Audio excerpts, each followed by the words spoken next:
ಉಡುಪಿ ಬೆಳ್ಮಣ್ಣುವಿನಲ್ಲಿ ಕೇಂದ್ರ ಕಚೇರಿ ಹೊಂದಿ ಕಾರ್ಯಾಚರಿಸುತ್ತಿರುವ ಹ್ಯುಮ್ಯಾನಿಟಿ ಟ್ರಸ್ಟ್ ಪಟ್ರಮೆ ಗ್ರಾಮದ 600 ಕ್ವಾರ್ಟರ್ಸ್ನ ಅತ್ಯಂತ ಅಸಹಾಯಕ ಪರಿಸ್ಥಿತಿಯಲ್ಲಿ ಗುಡಿಸಲಲ್ಲಿ ವಾಸಿಸುತ್ತಿದ್ದ ಆಸಿಯಾ ಎಂಬುವರಿಗೆ ನಿರ್ಮಿಸಿಕೊಟ್ಟ ಸುಮಾರು 3 ಲಕ್ಷ ರೂಪಾಯಿ ಮೌಲ್ಯದ ಆರ್ಸಿಸಿ ಮನೆಯನ್ನ ಬೆಳ್ತಂಗಡಿ ವೃತ್ತ ನಿರೀಕ್ಷಕರಾದ ಸಂದೇಶ್ ರವರ ಹಸ್ತದಿಂದ ಉದ್ಘಾಟಿಸಿ ಫಲಾನುಭವಿಗಳಿಗೆ ಹಸ್ತಾಂತರಿಸಲಾಯಿತು.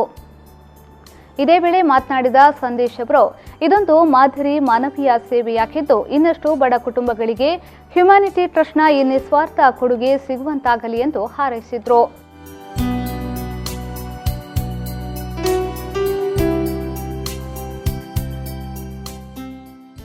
ಏನು ಹ್ಯುಮ್ಯಾನಿಟಿ ಟ್ರಸ್ಟ್ ಮತ್ತು ಇಲ್ಲಿಯ ಒಂದು BM ಭಟ್ರು, ಶಾಮರಾಜ್ ಅವರ ಒಂದು ಜಕಾರಿ ಅವರೆಲ್ಲ ಸೇರಿ ಒಂದು ಬಡವರಿಗೆ ಮನೆ ಕೊಡುವ ಕಾರ್ಯಕ್ರಮವನ್ನು ಒಂದು ಹಮ್ಮಿಕೊಂಡಿದ್ದಾರೆ.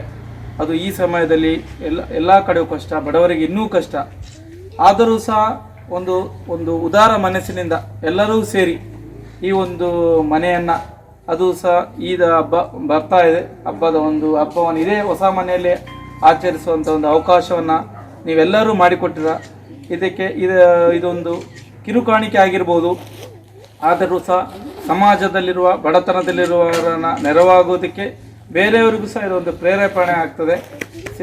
ಅದೇ ರೀತಿ ರೋಷನ್ ಅವರು ಸಹ ನಾವು ನೋಡಿದ್ದೇನೆ, ಭಾಳ ಒಳ್ಳೆ ಹೆಲ್ಪ್ ಮಾಡಿದ್ದಾರೆ ಅವರ ಫೌಂಡೇಶನ್ ವತಿಯಿಂದ. ಇದೇ ರೀತಿ ಮುಂದಕ್ಕೂ ಸಹ ಅವರಿಂದ ಸಮಾಜಕ್ಕೆ ಉತ್ತಮ ಕೊಡುಗೆ ಲಭಿಸಲಿ, ಅವರಿಗೆ ದೇವರು ಒಳ್ಳೆಯದು ಮಾಡಲಿ.